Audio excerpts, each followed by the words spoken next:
सुप्रभात बच्चों, मैं स्वाति कुमारी हिंदी की कक्षा में आप सभी बच्चों का स्वागत करती हूँ। बच्चों, आज हम लोग क्षितिज पाठ्य पुस्तिका के पाठ 11 जिसमें राम वृक्ष बेनीपुरी जी द्वारा रचित एक रेखा चित्र है जिसका शीर्षक है बाल गोविंद भगत। तो आज हम लोग बाल गोविंद भगत के बारे में पढ़ेंगे। ये एक रेखा चित्र है, मतलब इसमें एक व्यक्ति है जिसका नाम है बाल गोविंद भगत और लेखक ने उन्हें अपनी आंखों से देखा है कि वो किस प्रकार अपना जीवन व्यतीत करते थे, उनकी क्या विशेषताएं रही थी, उन सब का वर्णन उन्होंने इस पाठ में किया है।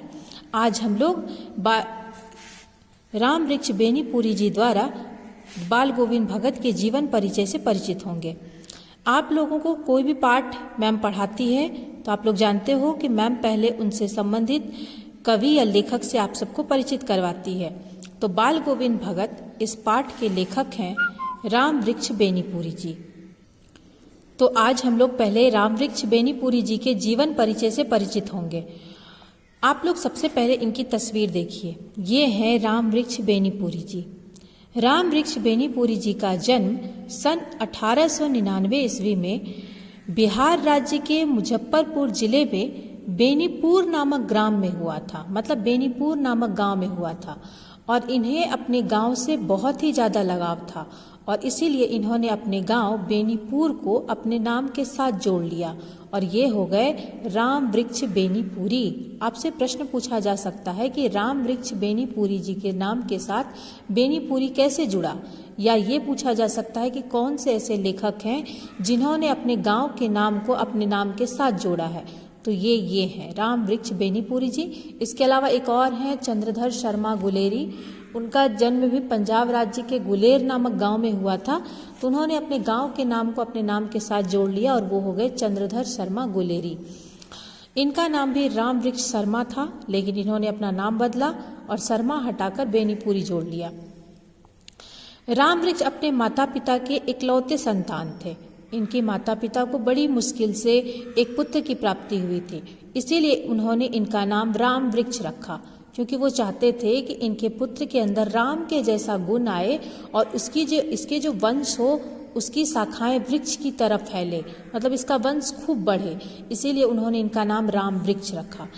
इनका आरंभिक जीवन बहुत ही कठिनाइयों में बीता। इन्होंने बहुत ही संघर्ष किए और शिक्षा दीक्षा ग्रहण करने के बाद ये राष्ट्रीय आंदोलन से भी जुड़े। स्वाधीनता आंदोलन, आपको पता है हमारा देश पहले गुलाम था और गांधी जी ने जब स्वतंत्रता की बिगुल बजाई, उन्होंने आंदोलन छेड़े तो उसमें सभी कोई भाग लेने के लिए कूद पड़े थे, विद्यार्थी हो कोई भी हो। तो ये उस वक्त विद्यार्थी ही थे, लेकिन गांधी जी के आह्वान करने पर इन्होंने अपनी पढ़ाई लिखाई छोड़कर राष्ट्रीय आंदोलन में हिस्सा ले लिया।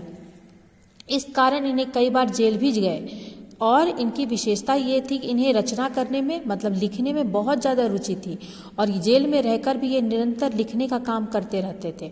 और जब भी ये जेल से बाहर निकलते थे इनके हाथ में 2-4 पांडुलिपि जरूर होती थी। पांडुलिपि का अर्थ होता है हाथ से लिखी हुई पुस्तक। हाथ से अगर आप कुछ लिखते हो, कोई पुस्तक लिखते हो, तो वो आपकी पांडुलिपि कहलाएगी। तो जब भी ये जेल से बाहर निकलते थे इनके हाथ में 2-4 पांडुलिपि जरूर होती थी। ऐसे महान लेखक का सन 1968 ईस्वी में देहांत हो गया, मतलब निधन हो गया। इनकी जो प्रमुख रचनाएं हैं जिसमें इन्होंने कुछ पत्र पत्रिकाओं का भी संपादन किया था, जिसमें मुख्य रूप से दैनिक, साप्ताहिक तथा मासिक। दैनिक मतलब रोज निकलने वाला, साप्ताहिक मतलब सप्ताह में एक बार आने वाला, मासिक मतलब महीने में एक बार आने वाला। इस तरह के पत्र पत्रिकाओं का इन्होंने संपादन किया, जिसमें इनके जो मुख्य हैं वो हैं किसान मित्र, तरुण भारत, युवक, बालक, जनता, योगी, जनवाणी और नई धारा। ये सारी पत्रिकाओं का इन्होंने संपादन किया। इसमें ये खुद अपनी रचनाओं का प्रकाशन करते थे और स्वाधीनता आंदोलन से संबंधित निबंध भी लिखते थे और कोई और भी लेखक इनको अपनी रचनाएं लिख कर देते थे, तो इन सारी पत्रिकाओं में वो लिख कर प्रकाशित करते थे। इसके अलावा इनकी जो महत्वपूर्ण रचना है जिनके कारण ये बहुत ही ज़्यादा प्रसिद्ध हुए हैं, उनमें महत्वपूर्ण रचनाओं में चिता के फूल, जंजीरें और दीवारें, माटी की मूर्तें, पतितों के देश में, पैरों में पंख बांधकर, ये सब ये यात्रा वृत्तांत है, पैरों में पंख बांधकर, ये इनका यात्रा वृत्तांत है। ये सारी इनकी महत्वपूर्ण रचनाएं हैं और इनकी साहित्यिक विशेषता ये है, इनकी विशेषता ये है कि इन्होंने स्वाधीनता आंदोलन में जो हिस्सा लिया, उस आंदोलन का हर किसी के साथ, हर कोई उसके लिए प्रति सजग हो जाए, जगे, एक चेतना का संचार हो सके, इससे संबंधित वो रचना करते थे और मनुष्य के अंदर अपने युग के अनुरूप सोचने की एक समझ विकसित हो सके, इससे संबंधित वो रचना किया करते थे। और इनके इसी विशिष्ट शैली में लिखने के कारण इनको कलम का जादूगर भी कहा जाता है। कई बार ये प्रश्न पूछा जाता है कि कलम का जादूगर किसे कहा जाता है, तो कलम का जादूगर कहा जाता है रामवृक्ष बेनीपुरी को, कलम का सिपाही कहा जाता है प्रेमचंद को और कलम का जादूगर कहा जाता है रामवृक्ष बेनीपुरी को। ये था इनका जीवन परिचय। अब आप लोग अच्छी तरह से, मुझे लगता है, रामवृक्ष बेनीपुरी जी के जीवन परिचय से परिचित हो चुके हैं। अब मैं आप सबको बाल गोविंद भगत इस कहानी को पढ़ाती हूँ। ये कहानी नहीं है, ये रेखा चित्र है। रेखा चित्र साहित्य की एक विधा है। रेखा चित्र में क्या होता है, कोई इंसान किसी दूसरे व्यक्ति को सामने से पूरी तरह से देखता है और उसके जीवन को पूरी तरह से महसूस करता है कि वो कैसे जी रहे हैं और फिर उनके बारे में वो पूरी तरह से गद्य शैली में, मतलब कहानी की तरह, उनके पूरे जीवन को उतार देता है। तो उस तरह की जो रचना होती है वो रेखा चित्र कहलाती है। अब मैं आप लोगों को एक एक पैराग्राफ पढ़ते हुए ये कहानी समझाती जाती हूँ। बाल गोविंद भगत मंझोले कद के गोरे चिट्टे आदमी थे। लेखक बता रहे हैं कि बाल गोविंद भगत जो थे, वो उनका कद जो था वो मंझोला था, ना ज़्यादा लंबा ना ज़्यादा नाटा, और वो गोरे चिट्टे आदमी थे। 60 से ऊपर के ही होंगे। जब लेखक ने उनको देखा था उस समय, वो जिस समय का ये वर्णन कर रहे हैं, उस समय वो 60 की उम्र के ऊपर के रहे हैं, उस उम्र को पार कर गए हैं। बाल पक गए थे, लंबी दाढ़ी या जटाजूट तो नहीं रखते थे, किंतु हमेशा उनका चेहरा सफ़ेद बालों से ही जगमग किए रहता। कपड़े बिल्कुल कम पहनते, कमर में एक लंगोटी मात्र और सिर में कबीर पंथियों की सी कनपटी टोपी। जब जाड़ा आता एक काली कमली ऊपर से ओढ़े रहते। मस्तक पर हमेशा चमकता हुआ रामानंदी चंदन, जो नाक के एक छोर से ही औरतों के टीके की तरह शुरू होता और गले में तुलसी के जड़ों की एक बेडोल माला बांधे रहते। लेखक ने क्या बताया कि बाल गोविंद भगत जो है, उनका कद मंझोला था, वो गोरे चिट्टे इंसान थे और जिस समय का ये वर्णन कर रहे हैं उस समय उनकी उम्र 60 के ऊपर की हो चुकी थी। उनके बाल पक चुके थे और वो जटाजूट, मतलब आपको पता है, जो आप लोगों ने ऋषि मुनियों को देखा होगा सिर पर जटाएं बांधते हैं, तो वैसा वो जटाजूट कुछ नहीं रखते थे, लेकिन उनके चेहरे पर सफ़ेद बाल थे जिसके कारण उनका चेहरा हमेशा जगमग, मतलब चमकता रहता था। कपड़े वो बिल्कुल ही कम पहनते थे। कमर में उनकी मात्र एक लंगोटी रहती थी और सिर में कबीरपंथी टोपी, कबीरपंथी टोपी एक तरह का टोपी होता है, कबीरदास जी जिस तरह की टोपी पहनते हैं उस तरह की टोपी रहती थी। और जब जाड़ा आता था तो मात्र एक काली कमली ऊपर से ओढ़े रहते थे। ये उनकी विशेषता थी। मस्तक पर हमेशा एक रामानंदी चंदन, जो कि लाल रंग का, आप लोगों ने औरतों को देखा होगा, कई औरत नाक से लेकर ऊपर सिर तक के जहाँ बाल खत्म शुरू होता है वहाँ तक वो टीका लगाती है, एक तरह से लकीर की तरह, तो वैसे ही वो अपने माथे में लगाते थे रामानंदी चंदन, जो नाक के एक छोर से ही औरतों के टीके की तरह शुरू होता था और गले में वो तुलसी की माला, तुलसी की जड़ों की एक बेडोल माला पहनते थे। तुलसी की जड़ों की एक माला बनती है, उसके माला वो बनाकर पहनते थे, मतलब एकदम सच्चे भक्त। अब लेखक यहाँ पर दूसरी बात, यहाँ इन सब को बताते हुए आप लोगों को सावधान क्या कर रहे हैं वो देखो। ऊपर की तस्वीर से यह नहीं माना जाए कि बाल गोविंद भगत साधु थे, नहीं, बिल्कुल गृहस्थ। उनकी गृहिणी की तो मुझे याद नहीं, उनके बेटे और पतोहू को तो मैंने देखा था। थोड़ी खेतीबाड़ी भी थी, एक अच्छा साफ सुथरा मकान भी था, किंतु खेतीबाड़ी करते, परिवार रखते भी बाल गोविंद भगत साधु थे। साधु की सब परिभाषाओं में खरे उतरने वाले।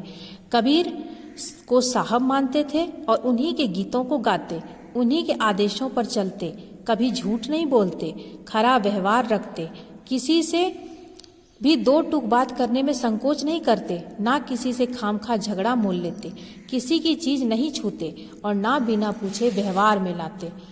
इस नियम को कभी कभी इतनी बारीकी तक ले जाते कि लोगों को कुतूहल होता। कभी वह दूसरे के खेत में शौच के लिए भी नहीं बैठते। वह गृहस्थ थे, लेकिन उनकी सब चीज साहब की थी। जो कुछ खेत में पैदा होता सिर पर लाद कर पहले उसे साहब के दरबार में ले जाते, जो उनके घर से 4 कोस दूर पर था। एक कबीरपंथी मठ से मतलब वह दरबार में भेंट रूप में रख लिया जाकर प्रसाद के रूप में जो उन्हें मिलता उसे घर लाते और उसी से गुजार चलाते।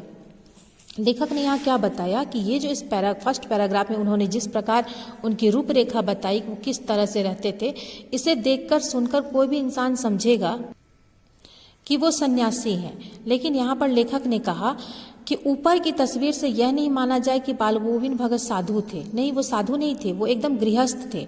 उनकी शादी हुई थी, उनका परिवार था।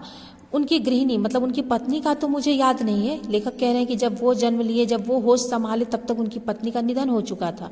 तो उन्होंने उनकी पत्नी को नहीं देखा, लेकिन उनके बेटे पतोहू को उन्होंने देखा था। पतोहू मतलब बेटे की बहू, उनको उन्होंने देखा था। और बाल गोविंद भगत के पास क्या थी? तो एक थोड़ी सी खेती बाड़ी थी, एक साफ सुथरा मकान भी था। आपको पता है साधु सन्यासी जो है वो वन में रहते हैं, उनके पास ना अपना कोई संपत्ति होता है, ना कोई घर द्वार होता है। लेकिन बाल गोविंद भगत के पास खेती बाड़ी भी थी, साफ सुथरा मकान भी था। किंतु खेती बाड़ी करते, परिवार रखते भी बाल गोविंद भगत एक तरह से साधु थे, क्योंकि वो साधु की सारी परिभाषाओं पर वो खरे उतरते थे। मतलब उस पर वो उस नियम को वो पालन करते थे। कबीर को वो साहब मानते थे, अपना ईश्वर मानते थे। कबीर दास को वो बहुत ज़्यादा मानते थे और उनके द्वारा रचित जो गीत थे उनको वो हमेशा गाते रहते थे। जो जैसा जैसा कबीर दास जी ने अपने गीत में कहा है कि इंसान को ऐसे चलना चाहिए, उनके आदेशों पर वो चलते थे। कभी झूठ नहीं बोलते थे, कभी खरा व्यवहार, हर किसी से खरा व्यवहार, मतलब एकदम सच्चा व्यवहार, स्पष्ट व्यवहार वो करते थे। किसी से भी 2 टूक बात करने में तो संकोच नहीं करते थे और ना ही किसी से खामखा झगड़ा मोल लेते थे। किसी की चीज को वो बिना पूछे कभी नहीं छूते थे, ना कभी व्यवहार में लाते थे। और इस नियम के वो इतने पक्के थे, इतने बारीकी से करते थे कि कभी वो किसी के खेत में शौच के लिए भी नहीं बैठते थे। पहले के समय में लोग खेतों में ही जाते थे शौच के लिए, क्योंकि घर घर में शौचालय था नहीं। तो कई बार लोग क्या करते थे, दूसरों के खेत में ही चले जाते थे। लेकिन बाल गोविंद भगत कभी किसी के खेत में नहीं जाते थे। तो उनके इस नियम को देखकर लोगों को बड़ा कुतूहल होता था, मतलब बड़ा ही आश्चर्य होता था कि कोई इंसान इतना नियम का पक्का कैसे हो सकता है। वह गृहस्थ थे, मतलब वो हमें हर तरह से एक गृहस्थ इंसान जो जिसका घर होता है, परिवार होता है, उसके हर नियम को वो पालन करते थे। लेकिन उनकी जो सारी चीज़ें थी, उनकी बाकी जो उनकी हरकतें थी वो सब साहब की थी, मतलब वो सब संतों के जैसी थी, कबीरदास के जैसी थी। जो कुछ भी उनका खेत में पैदा होता था सबसे पहले उसको वो सिर पर लाद लेते थे और पहले उसे साहब के दरबार में ले जाते थे, जो कि उनके घर से 4 कोस दूर पर था। और वहाँ पर कबीरपंथी मठ था, जो जहाँ पर लोग वहाँ जाकर अपना चढ़ावा चढ़ाते थे, वहाँ पर जाते थे और दरबार में भेंट के रूप में वो सब कुछ रख देते थे। और फिर उनको जब जो कुछ भी वहाँ से वापस मिलता था उसको प्रसाद के रूप में वो ले आते थे और घर लाकर उसी से अपना वो साल भर का गुजारा करते थे। इन सब के ऊपर मैं तो मुग्ध था उनके मधुर गान पर, जो सदा सर्वदा ही सुनने को मिलते। कबीर के वे सीधे सादे पद जो उनके कंठ से निकलकर सजीव हो उठती थी। और देखो इनकी एक और विशेषता बताई बाल गोविंद भगत की, कि उनके पास एक गुण था। वो क्या था? उनका गला बहुत सुंदर था, उनका स्वर बहुत सुंदर था। वो मधुर आवाज में गीत गाते थे।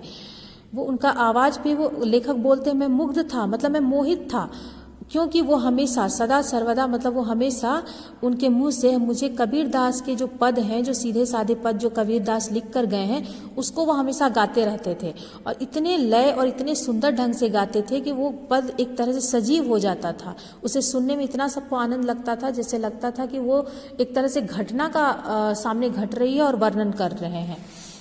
आगे देखो, आषाढ़ हिंदी महीने का नाम है। आषाढ़ की रिमझिम है, समूचा गांव खेतों में उतड़ पड़ा। कहीं हल चल रहे हैं, कहीं रोपनी हो रही है। धान के पानी भरे खेतों में बच्चे उछल रहे हैं। औरतें कलेवा लेकर मेढ़ राम वृक्ष बेनी पूरी पर बैठी है। आसमान बादल से घिरा, धूप का नाम नहीं। ठंडी पुरवाई चल रही है। ऐसे ही समय अपने आपके कानों में एक स्वर तरंग झंकार सी कर उठी। यह क्या है? यह कौन है?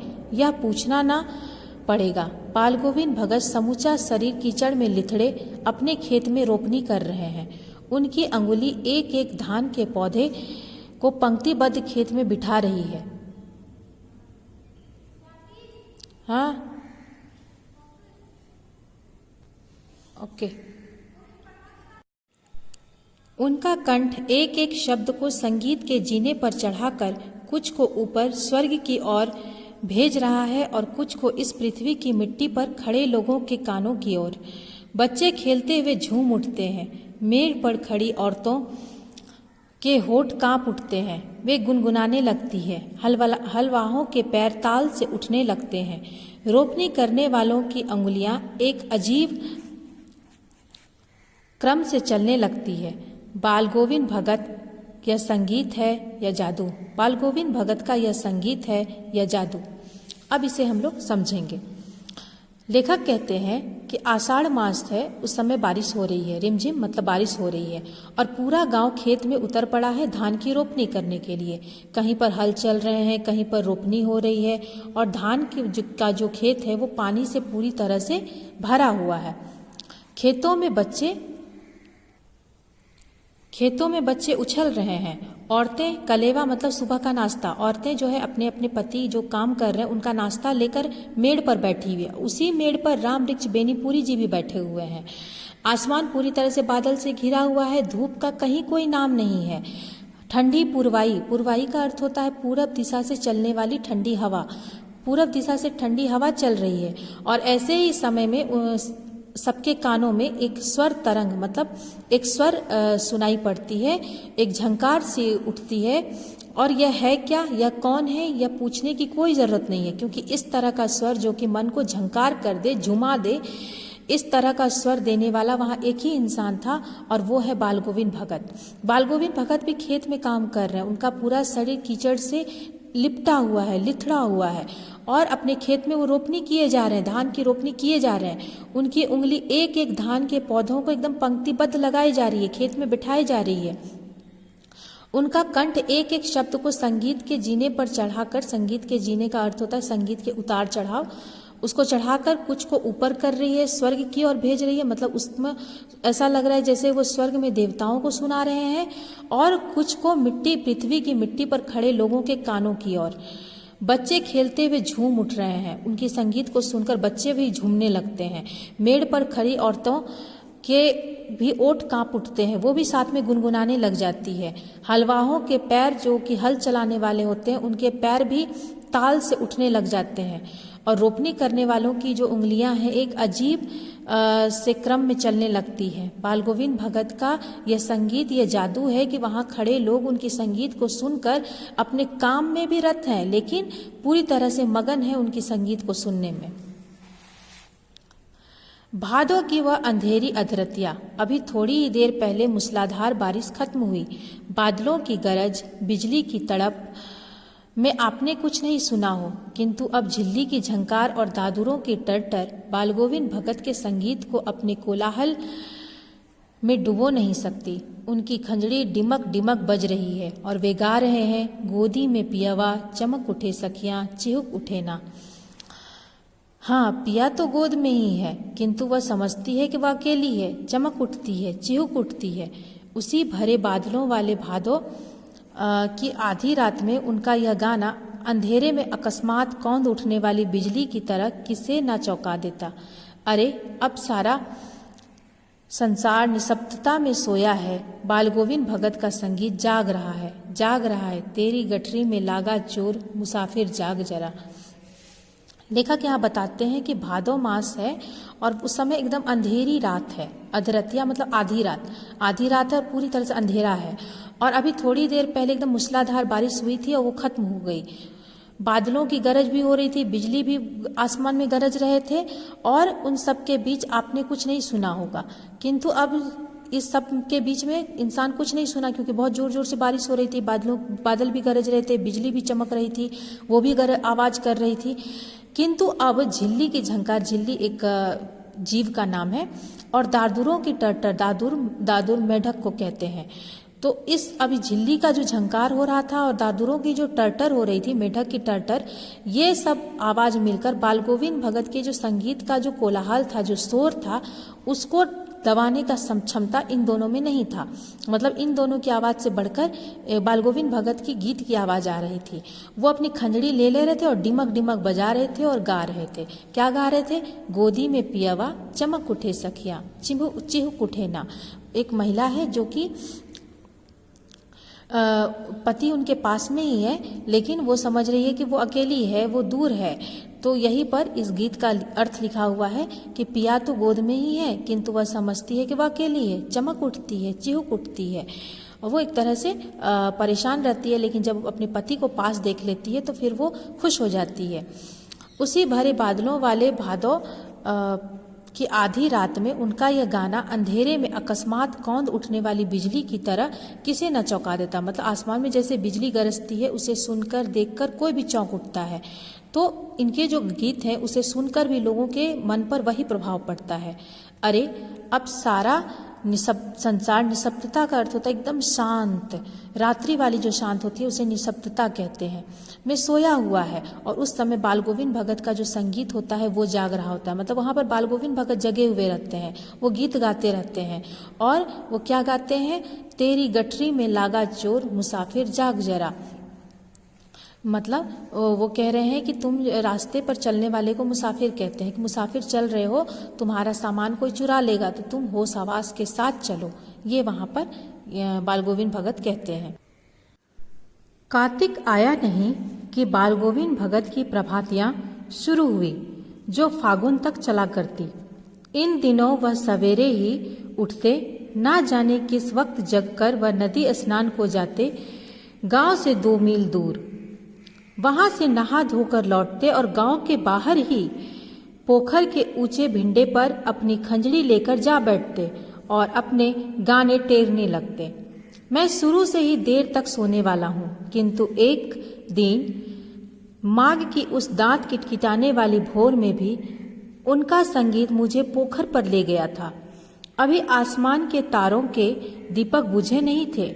हाँ, पूरब में लोही लग गई थी जिसकी लालिमा को शुक्र तारा और बढ़ा रहा था। खेत, बगीचा, घर सब पर कुहासा छाया था। सारा वातावरण अजीब रहस्य से आवृत मालूम पड़ता था। उस रहस्यमय वातावरण में एक कुश की चटाई पर पूरा मुंह काली कमली ओढ़े बाल गोविंद भगत अपनी खंजड़ी लिए बैठे थे। उनके मुख से शब्दों का तांता लगा था। उनकी अंगुलियां खंजड़ी पर लगातार चल रही थी। गाते गाते इतने मस्त हो जाते, इतने सरूर में आते, उत्तेजित हो उठते कि मालूम होता अब खड़े हो जाएंगे। कमली तो बार बार सिर से नीचे सरक जाती। मैं जाड़े से कपकपा रहा था, किंतु तारे की छाव में भी उनके मस्तक के श्रम बिंदु जब तक चमक ही पड़ते। अब इसे हम लोग समझेंगे। यहाँ पर लेखक क्या कह रहे हैं? कार्तिक हिंदी महीने का एक नाम है और कार्तिक महीना जब आता था तो बाल गोविंद भगत की प्रभातियां का अर्थ होता है सुबह सुबह जो लोग गीत गाते हैं उसे प्रभातियां कहते हैं। प्रभात के समय में, सुबह के समय में गाए जाने वाला गीत। कार्तिक मास आता था, बाल गोविंद भगत सुबह सुबह एकदम अहले सुबह गीत गाना शुरू कर देते थे और ये चलता था कब तक? फागुन माह तक। फागुन माह मार्च, इसे आधा फरवरी आधा मार्च जो होता है वो फागुन का महीना होता है। ये फागुन माह तक चलता था। इन दिनों वह सवेरे ही उठते थे और पता नहीं किस वक्त जग जाते थे और नदी के पास चले जाते थे। किस लिए? स्नान करने के लिए। और वो भी नदी कितनी दूर थी? तो गांव से 2 मील दूर थी। वहां जाकर वो स्नान करते थे। वहां से नहा धोकर जब लौटते थे तो गांव के बाहर ही पोखरे के जो ऊंचे भिंडे, पोखर के ऊपर जो मिट्टी से एकदम ऊंचाई से बना होता है मिट्टी का, उस पर बैठ जाते थे और अपनी खंजड़ी लेकर वहां बैठते थे और अपने गाने टेरने लगते थे। मतलब अपने गाने वहां पर गाना शुरू कर देते थे। लेखक अपने बारे में बता रहे हैं कि मैं शुरू से ही देर तक ही सोने वाला था, किंतु एक दिन माघ का महीना बहुत ही ठंड वाला महीना होता है, एकदम दिसंबर जनवरी का महीना। किंतु एक दिन माघ के उस दांत किटकिटाने वाली, आपको पता है ठंड में इंसान की दांत इस तरह से आवाज होने लग जाती है, वो ठंड से कांपता है उस समय, तो दांत किटकिटाने वाली ठंड थी। और वो भी किस समय, एकदम भोर में, जो कि एकदम सुबह का ठंड होता है उस समय की बात है। और उनका जो संगीत है वो इतनी जोर जोर से आवाज आ रही थी लेखक के कानों में कि लेखक को बर्दाश्त नहीं हुआ और वो उठकर वो चले जाते हैं कहाँ पर, तो पोखर के पास। वो पोखर के पास चले जाते हैं। अभी आसमान के तारों का दीपक बुझा नहीं था, मतलब इतनी सुबह नहीं हुई थी कि आसमान, आप लोगों को पता है कभी भी आप लोग मतलब जब जैसे 4 बज रहा होगा, 4:30 बज रहा होगा सुबह, तो आप उस समय बाहर निकल कर देखेंगे आसमान की तरफ, तो आपको लगेगा कि अभी भी तारे दिखाई दे रहे हैं, क्योंकि वो सुबह हो चुका होता है लेकिन फिर भी तारे दिखाई देते हैं। तारे कब बुझ जाते हैं, कब नहीं दिखते हैं, जब आकाश में सूर्य निकल आता है तब। तो लेखक कह रहे हैं कि आसमान में तारे के दीपक बुझे नहीं थे, मतलब आसमान से तारे हटे नहीं थे।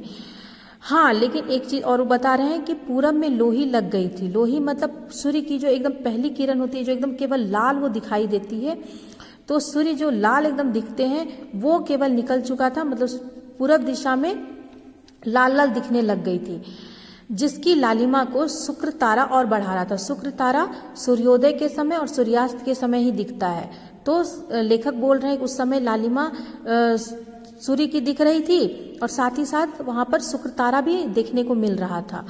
और खेत बगीचा सब पर एकदम कुहासा छाया हुआ था, मतलब पूरा एकदम घना अंधकार, सारा वातावरण एकदम अजीब रहस्य से आवृत। आवृत का अर्थ होता है ढका होना, कि पूरा जो वातावरण था वो एकदम अजीब रहस्य से ढका हुआ था, कि लालिमा भी निकल रही है सूर्य की, तारे भी दिखाई दे रहे हैं, शुक्र तारा भी दिख रहा है। और ये सब प्रकृति तो है ही रहस्यमय, सभी इंसान हर चीज को नहीं समझ सकते हैं, प्रकृति के हर चीज को समझना बस में नहीं है, तो वो एक रहस्य सा बना हुआ, इसलिए लेखक कह रहे हैं कि रहस्य की तरह वो एकदम ढका हुआ था। मालूम पड़ता था कि उस रहस्यमय वातावरण में एक कुश की चटाई पर पूरब दिशा की ओर मुंह करके काली कमली ओढ़े हुए, कमली मतलब कंबल, काला रंग का कंबल बालगोविंद भगत ओढ़े हुए हैं और बालगोविंद भगत अपनी खंजरी लिए बैठे हैं। उस समय में उतनी सुबह में जहाँ की इतनी ठंड थी, अंधेरा भी नहीं हटा था, आकाश में तारे टिमटिमा रहे थे और सूर्य की केवल लाल लाल किरण निकली ही थी, बस उसमें कोई उजाला नहीं आया था। उस समय में बालगोविंद भगत अपनी काली कमली ओढ़ लिए थे, कुश की चटाई लेके जाकर वहीं पोखरी के पास बैठ गए थे और खंजड़ी लेकर वहां पर अपना गीत शुरू कर रहे थे। और उनके मुंह से बस शब्दों का तांता लगा हुआ था। तांता मतलब एकदम लगातार वो गाए जा रहे थे। उनकी उंगलियां खंजड़ी पर लगातार चल रही थी। खंजड़ी को बजाने के लिए उन पर उंगली चलानी पड़ती है, तो वो गाए भी जा रहे थे और उनके जो उंगलियां हैं वो खंजड़ी पर लगातार चल भी रही थी। गाते गाते वो एकदम मस्त हो जाते थे, एकदम सरूर में आ जाते थे, मतलब एकदम सुर के साथ वो झूमने लगते थे, एकदम उत्तेजित होकर हो उठते थे, मतलब एकदम बेचैन से हो उठते थे, जैसे लगता था कि वो एकदम झूम जाएंगे और अचानक से खड़े हो जाते थे। और कमली जो है उनके बार बार उनके सिर पर से नीचे गिर जाती थी, क्योंकि वो खड़े होकर झूम रहे हैं। तो झूमने के क्रम में उनके सिर पर जो कमली थी, ओढ़े हुए थे कंबल, वो उनके सिर पर से बार बार नीचे गिर जा रही थी। और लेखक कह रहे हैं कि मैं जाड़े से कांप रहा था, कपकपा रहा था, किंतु तारे की छाव में भी उनका जो मस्तक था वो श्रम बिंदु का अर्थ होता है मेहनत करने के कारण इंसान के माथे पर जो चमक आती है वो उनके माथे पर जब तब चमक पड़ता था। मतलब बालगोविंद भगत का व्यक्तित्व इतना अच्छा कि उनके ऊपर ना ठंड का असर होता, ना गर्मी का असर होता, ना रात का, ना दिन का, वो बस अपने कर्म में रत रहते थे। इसके बाद यहाँ देखो, गर्मियों में उनकी संझा इतनी उमस भरी शाम को ना शीतल करती। अपने घर के आंगन में आसन जमा बैठते, गांव के उनके कुछ प्रेमी भी जुट जाते, खंजड़ियों और करतालों की भरमार हो जाती। एक पद बालगोविंद भगत कह जाते और उनकी प्रेमी मंडली उसे दोहराती तिहराती। धीरे धीरे स्वर ऊंचा होने लगता, एक निश्चित ताल, एक निश्चित गति से। उस ताल स्वर के चढ़ाव के साथ श्रोताओं के मन भी ऊपर उठने लगते। धीरे धीरे मन तन पर हावी हो जाता। होते होते एक क्षण ऐसा आता कि बीच में खंजड़ी लिए बालगोविंद भगत नाच रहे हैं और उनके साथ ही सबके तन और मन नृत्यशील हो उठते। सारा आंगन नृत्य और संगीत से ओत-प्रोत है। यहाँ लेखक ने क्या बताया कि गर्मियों के मौसम में, ये तो ऊपर उन्होंने ठंड के मौसम का वर्णन किया, अब देखो गर्मी के मौसम में। गर्मी के मौसम में क्या करते थे, संध्या मतलब शाम के समय में एकदम उमस भरी शाम, गर्मी के मौसम में एकदम कभी कभी उमस भरी गर्मी लगती है, उस समय उमस भरी शाम को भी उनका जो संगीत था वो शीतल कर देता था, मतलब ठंडा कर देता था सबको। वो अपने घर के आंगन में आसन जमा कर बैठ जाते थे और गांव में उनके जैसे और जो लोग थे वो उनके प्रेमी थे। बाल गोविंद भगत उनको बड़ा प्रेम करते थे, वो लोग भी बाल गोविंद भगत को बड़ा प्रेम करते थे। वो लोग जुट जाते थे उनके आंगन में और फिर खंजड़ियाँ और करताल, ये सब वाद्य यंत्र है, वो सब लेके रहते थे अपने हाथ में, उसकी भरमार लग जाती थी, मतलब सबके हाथ में वो होता था। और बाल गोविंद भगत एक पद गाते थे और उनके पीछे वो जो उनके प्रेमी लोग थे, उनकी मंडली थी, उनको वो दोहराते थे, तिहराते थे, मतलब 2 बार 3 बार गाना। धीरे धीरे फिर स्वर ऊंचा होने लग जाता था और एकदम निश्चित ताल, निश्चित गति से वो लोग गाते थे। किसी का ऐसा नहीं कि कोई पहले गा दिया कोई बाद में गाया, ऐसा नहीं था। उस ताल स्वर के चढ़ाव के साथ साथ श्रोताओं का मन भी ऊपर उठने लगता था। अब ये लोग तो गाने वाले हैं, साथ में जो लोग वहां पर गीत सुनने वाले होते थे उनका भी मन एकदम झूमने लग जाता था, मन ऊंचा उठने लग जाता था। का अर्थ हुआ वो भी संगीत में एकदम मोहित हो जाते थे, शामिल हो जाते थे। और धीरे धीरे जो मन है वो तन पर हावी हो जाता था, मतलब मन तो उनका झूम रहा है, तन शरीर स्थिर है और अचानक से मन जो उनका झूम रहा है वो तन पर पूरी तरह से हावी हो जाता था, मतलब तन भी झूमने लग जाता था। होते होते एक क्षण ऐसा भी आता था कि बीच में खंजड़ी लिए बाल गोविंद भगत एकदम नाच रहे होते थे और उनके साथ सबके तन और मन नृत्यशील हो जाते थे। मतलब बाल गोविंद भगत तो नाच रहे ही हैं, लगातार वो नृत्य करते हुए गीत गाते हैं। और एक समय ऐसा भी आ जाता था कि उनके पीछे पीछे जितने भी वहाँ पर लोग मौजूद होते थे वो सब के सब बाल गोविंद भगत के साथ नाचने लग जाते थे। उनके साथ ही सबका मन, तन और मन नृत्यशील होता था, मतलब नृत्य में मगन हो जाता था और सारा आंगन नृत्य और संगीत से ओत-प्रोत, ओत-प्रोत का अर्थ होता है उसी में पूरी तरह से डूबा होना, मस्त होना। ठीक है, अब आगे देखिए। बाल गोविंद भगत की संगीत साधना का चरम उत्कर्ष उस दिन देखा गया जिस दिन उनका बेटा मरा। इकलौता बेटा था वह, इकलौता बेटा था वह। कुछ सुस्त और बोदा सा था, किंतु इसी कारण बाल गोविंद भगत उसे और भी मानते।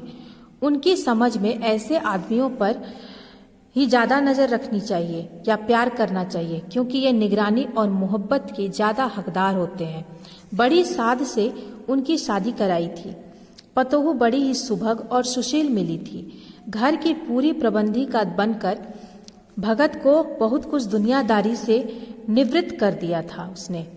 उनका बेटा बीमार है, इसकी खबर रखने की लोगों को कहाँ फुर्सत, किंतु मौत तो अपनी और सबका ध्यान खींच कर ही रहती है।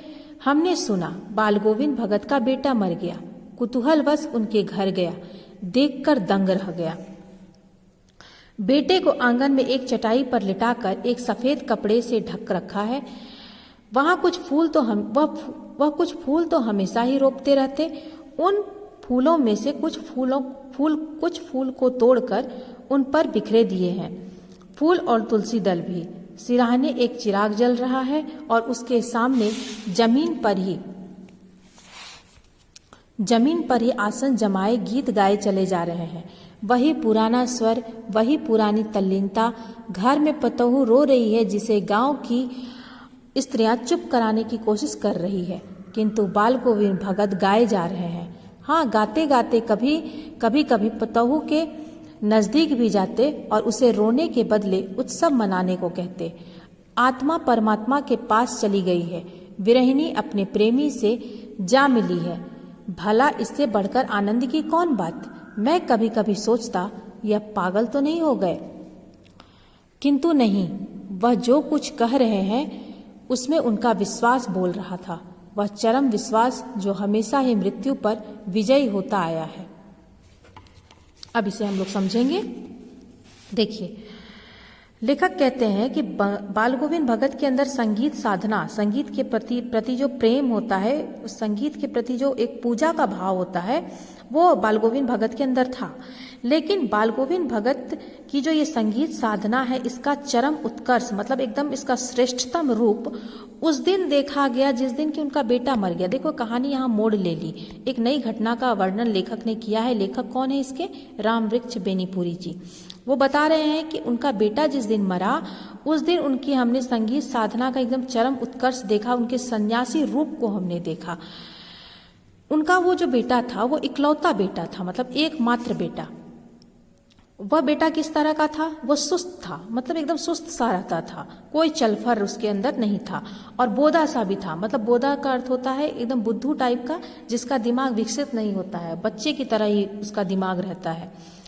लेकिन यही कारण है कि बाल गोविंद भगत उसे और भी ज्यादा मानते थे, क्योंकि उनको ऐसा लगता था कि ऐसे आदमी जो कि सुस्त हो, बोधा जैसा हो, उन पर ज्यादा नजर रखनी चाहिए, उनको ज्यादा उन पर ध्यान रखना चाहिए, उनको ज्यादा प्यार देनी चाहिए, क्योंकि ऐसे लड़के ही, ऐसे बच्चे ही निगरानी और मोहब्बत के ज्यादा हकदार होते हैं।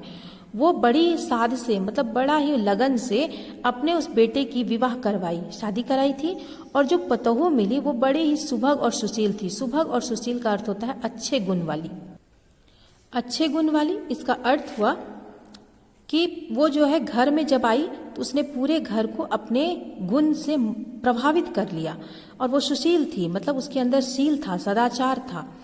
वो घर की पूरी प्रबंधी, मतलब घर की पूरी व्यवस्था को उसने बना कर रखा, और इसको बनाने में उसने भगत जो कि बाल गोविंद भगत थे, उनको दुनियादारी से बहुत हद तक निवृत्त कर दिया। निवृत्त कर दिया मतलब मुक्त कर दिया।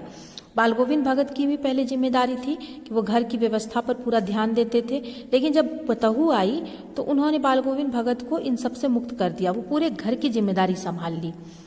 उनका बेटा बीमार था बहुत दिन से, लेकिन इस बात की खबर गांव के लोगों को रखने की फुर्सत नहीं थी। कभी लोगों ने आकर उनके बेटे की हालचाल लेने की कोशिश नहीं की। लेकिन मृत्यु जब किसी की होती है तो वो सबका ध्यान खींच लेती है। उस समय सभी कोई आ जाते हैं देखने के लिए। रामवृक्ष बेनीपुरी जी कह रहे हैं, हमने भी सुना कि बाल गोविंद भगत का बेटा मर गया। कुतूहलवश, मतलब जिज्ञासावश वो उनके घर गए देखने के लिए, लेकिन वहां जाकर वो बोल रहे हैं कि मैं देखकर दंग रह गया। बेटा आंगन में चटाई पर लेटा हुआ है, उसको आंगन में चटाई पर लेटा दिए हैं, और एक सफेद कपड़े से उनको ढक रखा है। और बाल गोविंद भगत हमेशा कुछ ना कुछ फूल रोपते रहते थे, कोई ना कोई फूल हमेशा वो लगाते थे। तो उनके आंगन में फूलों का पौधा था, फूल बहुत थे। तो अभी क्या किए, वो फूल को तोड़कर उन पर बिखेर दिए हैं, उनके डेड बॉडी पर फूल और तुलसी दल भी। सिरहाने एक चिराग जल रहा है, मतलब एक दीपक जल रहा था, और उसके सामने ही जमीन पर वो आसन जमाए बैठे हुए हैं और गीत गाए चले जा रहे हैं। बताओ कितनी विकट परिस्थिति का इन्होंने वर्णन किया है कि एक बुजुर्ग व्यक्ति जिसका जवान बेटा मर गया, और वो बेटा जिनको ये बहुत प्यार करते थे, उस समय में उन्होंने अपने बेटे को जमीन पर लिटाया, नीचे आसन बिछाकर, और उस पर एक सफेद चादर, सफेद कपड़े उसको ढक दिए, फूल उस पर डाल दिए, और खुद उसके बगल में बैठकर गीत गाए चले जा रहे हैं। और वह गीत भी कैसा, वही पुराना स्वर, वही पुरानी तल्लीनता, उसी जैसे वो उसमें तल्लीन होकर, मग्न होकर गाते थे, वैसे ही अभी भी गा रहे हैं। और घर में जो उनकी पतोहू थी, जो बेटे की बहू थी, वो रोई जा रही थी, जिसे गांव की जो और स्त्रियां थी उसको चुप कराने की बराबर कोशिश कर रही थी। किंतु बाल गोविंद भगत को इन सबसे फिक्र नहीं, वो एकदम मगन होकर गाए चले जा रहे हैं। हाँ, बीच बीच में क्या करते थे, गाते गाते कभी कभी पतोहू के पास चले जाते थे, उनके नजदीक जाते थे, और उसे रोने के बदले कहते थे कि उत्सव मनाओ, ये उत्सव मनाने का समय है, रोने का समय नहीं है। क्यों? क्योंकि आत्मा परमात्मा के पास चली गई। हम सबके शरीर में एक आत्मा है जिसके कारण हम लोग जीवित हैं, और वो परमात्मा का अंश है। और आपको ये लाइन बहुत बार सुनने को मिला होगा कि मनुष्य कुछ नहीं, एक भटका हुआ देवता है, मतलब वो देवलोक से ही वहां से निकल कर आया है धरती पर, और ये जो है आत्मा वो परमात्मा का अंश है, और किसी कारण से वो परमात्मा से बिछड़कर यहाँ आ गई है। तो जब हमारी मृत्यु होती है तो हमारी जो आत्मा है, ऐसी मान्यता है, वो परमात्मा में जाकर मिल जाती है। तो ये खुशी का समय है, क्योंकि अगर आप अपने घर से निकल जाते हैं तो दुख की बात है, लेकिन वापस आप अपने घर पहुंच जाते हो तो खुशी की बात है। मृत्यु का यही मतलब हुआ, लेकिन इसे हर इंसान नहीं समझता है। बाल गोविंद भगत तो संत स्वभाव के थे, उनको ये चीज पता थी। वही बात वो कह रहे हैं कि आत्मा जो है वो परमात्मा के पास चली गई, उनसे जाकर मिल गई। विरहिणी, विरहिणी का अर्थ आपको हमने जब सूरदास का पद पढ़ाया था तब बताया था कि जिनके प्रेमी उनसे अलग हो जाते हैं उनको विरहिणी कहा जाता है। तो विरहिणी जो है अब अपने प्रेमी से जाकर मिली है। भला इससे बढ़कर अब आनंद की बात क्या हो सकती है। पर रामवृक्ष बेनीपुरी जी कह रहे हैं कि मैं कभी कभी सोचता कि ये पागल तो नहीं हो गए हैं, किंतु नहीं, वह पागल नहीं थे। वो जो कुछ भी कह रहे थे वो बनावटी बात नहीं थी, बल्कि उनमें उनका विश्वास बोल रहा था, उनको ज्ञान था इन सब का, और वो एकदम विश्वास के साथ ये सब बोल रहे थे। और यह चरम विश्वास एक ऐसा विश्वास है जो मृत्यु पर भी विजय प्राप्त कर लेता है। मृत्यु एक ऐसी चीज है जिसे कोई जीत नहीं पाया है। आप कभी भी नहीं सुन पाएंगे कि वो इंसान जिसने अपनी मृत्यु पर विजय प्राप्त किया हो, ऐसा कोई इंसान आज तक नहीं हुआ है जो इस धरती पर आया हो और अमर बनकर रह गया हो। नहीं, मृत्यु पर कोई विजय प्राप्त नहीं कर पाया। लेकिन ये जो एक विश्वास है, ये एक ऐसा विश्वास है जो हमेशा मृत्यु पर विजय होती है। इंसान मरता भी है लेकिन फिर भी उसको मृत्यु ही नमन करती है, एकदम दृढ़ बनकर, बिल्कुल भी भयभीत नहीं होकर वो मृत्यु का सामना करने की हिम्मत रखता है। यहाँ पर ये बात लेखक कह रहे हैं। अब आगे देखो, बेटे के क्रियाकर्म में तुल नहीं किया, पतोहू से ही आग दिलाई उसकी, किंतु ज्यों ही श्रद्धा की अवधि पूरी हो गई, पतोहू के भाई को बुलाकर उसके साथ कर दिया, यह आदेश देते हुए कि इसकी दूसरी शादी कर देना। इधर पतोहू रो रो कर कहती, मैं चली जाऊंगी तो बुढ़ापा में कौन आपके लिए भोजन बनाएगा, बीमार पड़े तो कौन एक चुल्लू पानी भी देगा। मैं पैर पड़ती हूँ, मुझे अपने चरणों से अलग नहीं कीजिए। लेकिन भगत का निर्णय अटल था, तू जा, नहीं तो मैं ही इस घर को छोड़कर चल दूंगा। यह थी उनकी आखिरी दलील, और इस दलील के आगे बेचारी की क्या चलती। अब यहाँ पर देखो एक नई सोच यहाँ पर उन्होंने लाई है।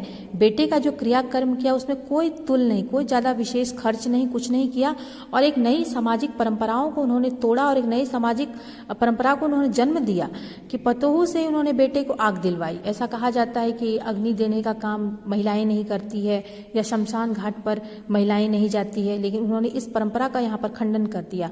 पतोहू से ही उन्होंने आग दिलवाई, और जैसे श्रद्धा की अवधि मतलब श्राद्ध की अवधि पूरी हो गई, पतोहू के भाई को उन्होंने बुलाया और उसके साथ उनको कर दिया।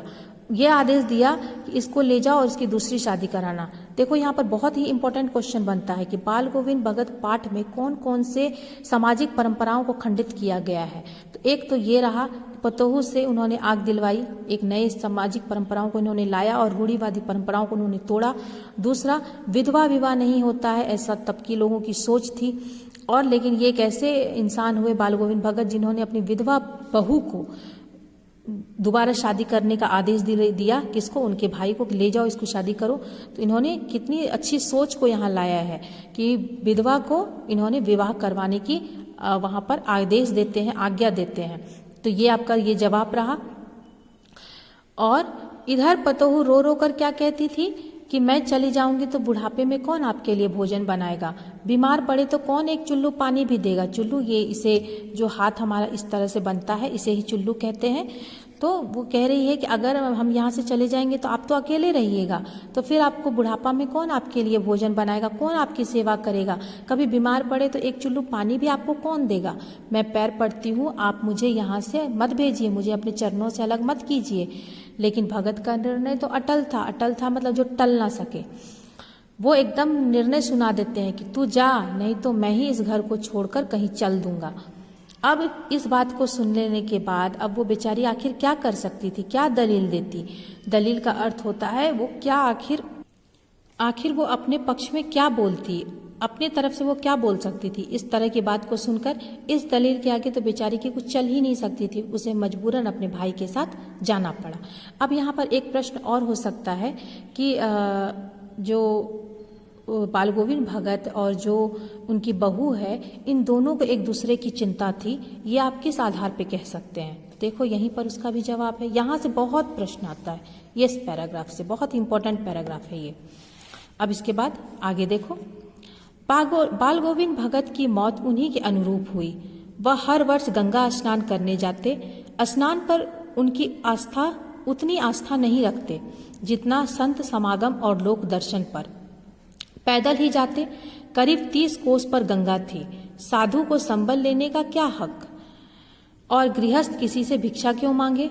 अतः घर से खाकर चलते तो फिर घर पर ही लौटकर खाते, रास्ते भर खंजड़ी बजाते, गाते, जहां प्यास लगती पानी पी लेते। 4-5 दिन आने जाने में लगते, किंतु इस लंबे उपवास में भी वही मस्ती। अब बुढ़ापा आ गया था, किंतु टंक वही जवानी वाली। इस बार लौटे तो तबीयत कुछ सुस्त थी। खाने पीने के बाद भी तबीयत नहीं सुधरी। थोड़ा बुखार आने लगा, किंतु प्रेम व्रत तो छोड़ने वाले नहीं थे। वही दोनों जून गीत, स्नान ध्यान, खेती बाड़ी देखना दिन दिन खिंचने लगे। लोगों ने नहाने धोने से मना किया, आराम करने को कहा, किंतु हंसकर टाल देते रहे। उस दिन भी संध्या में गीत गाए, किंतु मालूम होता जैसे तागा टूट गया हो। माला का एक एक दाना बिखरा हुआ। भोर में लोगों ने गीत नहीं सुना। जाकर देखा तो बालगोविंद भगत नहीं रहे, सिर्फ उनका पंजर पड़ा है। अब इसे हम लोग समझते हैं। बालगोविंद भगत की मौत जो हुई उन्हीं के अनुरूप हुई। मतलब जैसे एक संतों की मौत होती है, मतलब आप जानते हो बुढ़ापा के समय इंसान को बहुत ज़्यादा कष्ट होता है मौत के समय में, तो बालगोविंद भगत की जो मौत हुई वो बिल्कुल भी कष्टदायक नहीं, एकदम चलते फिरते वो चले गए। वो हर वर्ष गंगा स्नान करने के लिए जाते थे, लेकिन स्नान में उनकी उतनी आस्था नहीं थी जितनी कि संत समागम, मतलब संतों के साथ मिलकर ज्ञान अर्जित करने में था।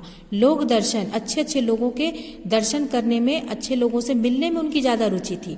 वो गंगा स्नान के लिए जो जाते थे वो पैदल ही जाते थे, और वो करीब 30 कोस पर गंगा थी। और पहले कोई यात्रा का ऐसा कोई साधन नहीं था कि बस पे चढ़े और तुरंत पहुंच गए। लोग या तो बैलगाड़ी या तो पैदल ऐसे ही जाते थे।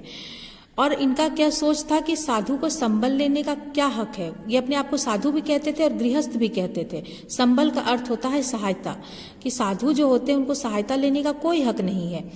और वो जो गृहस्थ होते हैं वो अपने आप को गृहस्थ भी कहते हैं, उनको किसी से भिक्षा भी नहीं लेनी चाहिए। तो ना तो हम किसी से सहायता लेंगे और ना ही हम किसी से भिक्षा मांगेंगे। तो वहाँ गंगा नदी के पास पहुँचने में उनको कम से कम 4 दिन लगता था, मतलब पहुँचने में नहीं, आने जाने में 4 दिन लगता था। तो अभी 4 दिन इंसान भूखे तो नहीं रहेगा, लेकिन वो क्या करते थे, घर से निकलते थे खाकर तो वापस घर लौटकर ही खाते थे। 4-5 दिन में इनका ये हाल रहता था। ये घर से खाकर चलते थे और फिर घर लौटकर ही खाते थे। रास्ते भर में खंजड़ी बजाते हुए जाते थे, गाते, और जहाँ प्यास लगती थी पानी पी लेते थे। 4-5 दिन आने जाने में लगते थे, लेकिन इतनी लंबी उपवास में भी फिर भी उनके अंदर वही मस्ती थी। अब बुढ़ापा आ गया था, लेकिन उनके अंदर जो टंक थी, जो टोन था, जो आवाज थी, वो वही जवानी वाली थी।